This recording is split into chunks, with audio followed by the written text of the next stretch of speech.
Welcome to LJC 1 TV five news. ఒక ప్రజా ఉద్యమం, ఎస్బీఐ ప్యానెల్ ఉద్యోగుల కన్నీటి ఆవేదన. సమాజం మేల్కొనాల్సిన సమయం. నిజాయితీగా సేవ చేసినందుకు వీరు పొందిన బహుమతి 29 ఏళ్ల నిరుద్యోగం మరియు ఆకలి. మన దేశంలో ప్రభుత్వ రంగ సంస్థల మీద సామాన్యుడికి ఉన్న నమ్మకాన్ని ఒక పెద్ద బ్యాంకు యాజమాన్యం ఎలా తుంకులో తొక్కిందో తెలియజేయడానికి ఈ పోరాటమే నిదర్శనం. గత 29 ఏళ్లుగా ఈ ఉద్యోగులు పడుతున్న వేదనకు సమాధానమేది? మనం గమనించాల్సిన చేదు నిజాలు. నమ్మక ద్రోహం. సుమారు 15 ఏళ్ల పాటు ఎస్బీఐలో నిజాయితీగా సేవలందించిన 2000 మంది ఉద్యోగులను 1997 మార్చి 31న ఎటువంటి ముందస్తు సమాచారం లేదా కారణం లేకుండా హఠాత్తుగా తొలగించారు. న్యాయం కోసం వేచి చూస్తూ ఆర్థిక ఇబ్బందులతో సరైన చికిత్స అందక ఇప్పటికే సుమారు 800 మంది ఉద్యోగులు కన్నుమూశారు. ఇందులో 60% మంది వృద్ధులే కావడం మన సమాజానికే ఒక అవమానం. 1998, 2005 మరియు 2014 సంవత్సరాల్లో గౌరవ హైకోర్టు ఈ ఉద్యోగులకు అనుకూలంగా 3 సార్లు తీర్పులు ఇచ్చింది. కానీ అంతటి ఉన్నత న్యాయస్థానం ఆదేశాలను కూడా ఎస్బీఐ యాజమాన్యం బేఖాతారు చేస్తూ వారి జీవితాలను చిన్నాభిన్నం చేస్తుంది. పాత ఉద్యోగులను తొలగించి అదే పని బయట వ్యక్తుల ద్వారా అవుట్ సోర్సింగ్ పేరుతో చేయించుకుంటున్నారు. బ్యాంకు పోస్టులు ఖాళీ ఉన్నాయని తెలిసినా వారిని తిరిగి తీసుకోవడానికి యాజమాన్యం నిరాకరిస్తుంది. సమాజానికి ఈ ఉద్యోగులు అడుగుతుంది భిక్ష కాదు, తమ కష్టానికి తగ్గ ఫలితం. తమ జీవితంలో 44 ఏళ్లను బ్యాంక్ కోసం అంకితం చేసిన ఈ వృద్ధుల కన్నీరు ఎవరిని వదలదు. వీరు కోరుతున్న న్యాయబద్ధమైన డిమాండ్లు ఇవే.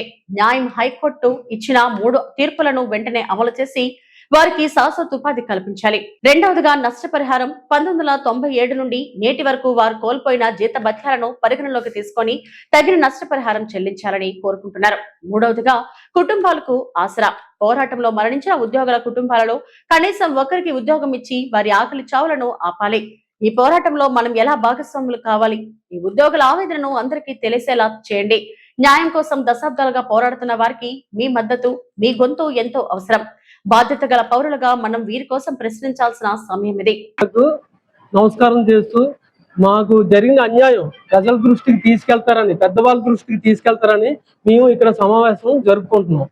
మేము గత 29 సంవత్సరాల నుంచి కోర్టుల చుట్టూ తిరుగుతున్నాం. మాకు 3 జడ్జిమెంట్లు అనుకూలంగా వచ్చినా సరే గవర్నమెంట్ వారు స్పందించలేదు, మేనేజ్మెంట్ వారు స్పందించలేదు. ఇది మా విషయాలు ఎవరికి బయట వాళ్ళకి తెలియటం లేదు.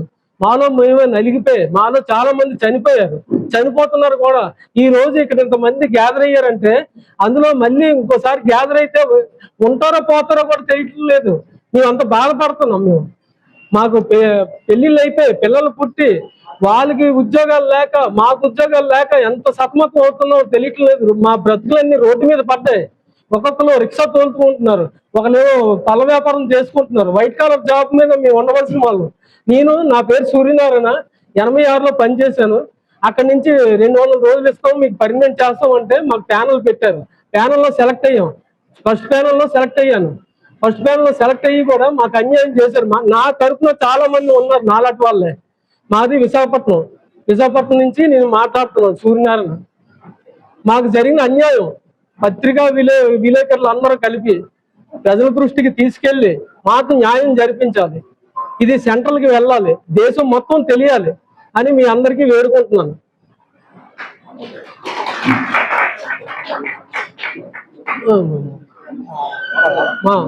పేరు ముత్తయ్య అండి, నిజామాబాద్ నుంచి వచ్చాను, తెలంగాణ. నేను 89లో ప్యానల్లో సెలెక్ట్ అయ్యాను. నాలాగా చాలా మంది సెలెక్ట్ అయిన వాళ్ళు ఉన్నారు. కానీ మాకు అనుకూలంగా కోర్టు నుంచి జడ్జిమెంట్లు వచ్చినా కానీ మాకు అమలు చేయట్లేదు. మాకు ఏ విధంగా డేస్ తీసుకున్నారంటే టెంపరరీగా మాకు బేసిక్ ప్రకారంగా డిఏ, హెచ్ఆర్ఈ అన్ని పే చేస్తూ మాకు డ్యూటీ తీసుకున్నారు. సంవత్సరంలో 200 రోజులు చేయించుకున్నారు, ఒక రోజు తక్కువ చేశారు. అందుకని మీ మీడియా ద్వారా మేనేజ్మెంట్ దృష్టికి తీసుకెళ్లి మా అందరికి న్యాయం జరిగేటట్లుగా చూడాలని మీ మీడియా మిత్రులని కోరుకుంటున్నాను. సార్, భవిష్యత్తు కార్యాచరణ మేము ప్రతి జిల్లాలో, ఆంధ్రప్రదేశ్ అయితే తెలంగాణ అయితే మాకు స్పందించకుండా ఉంటే యాజమాన్యం కానీ మేమైతే ప్రతి జిల్లాలో కూడా ప్రతి స్టేట్ బ్యాంక్ ముందు ధర్నా చేసేదానికి కూడా మేము చేసిన తర్వాత మేము అదేవిధంగా మన ఆంధ్రప్రదేశ్ లో వినాయక చవితి వద్ద కూడా ఆమరణ నిరాహార చేసేదానికి కూడా మేము సిద్ధంగా ఉన్నాం. అది మీరు చెప్పవచ్చో చెప్పవచ్చో మీరు నమ్మతారో తెలుసు. ఎస్బీఐ సంస్థ అనేది ఒక సముద్రం సార్. ఎందుకంటే అలాంటి చిన్నవాళ్ళ మీద ఒక లెక్క లేదు. కోర్టు లోన్కి చెప్పాలంటే న్యాయవాదులు అయితేమి వాళ్ళక చివరికి అనుకూలంగా మలుచుకుంటున్నారు. ఏ విధంగానే కావచ్చు, మేమేం చెప్పలేము. కానీ మలుచుకొని ఆటోమేటిక్ గా ముందు మేము లాయర్ దగ్గర పోతే మాకు చెప్పే మాటలు బాగా ఉంటుంది.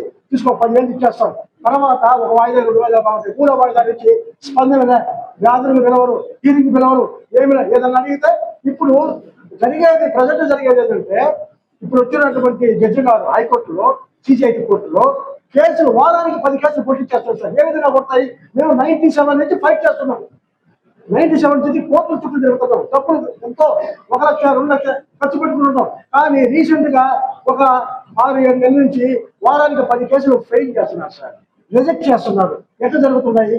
మేము రీసెంట్ గా పోయిన నెలలో జనరల్ సెక్రటరీ చంద్రశేఖర్ సార్ కూడా అడిగాము, ఏ విధంగా సార్ ఏ విధంగా ఎదుర్కొనేసారంటే ఏం చేయమంటాం, మేమేం చేయలేము అని అన్నారు.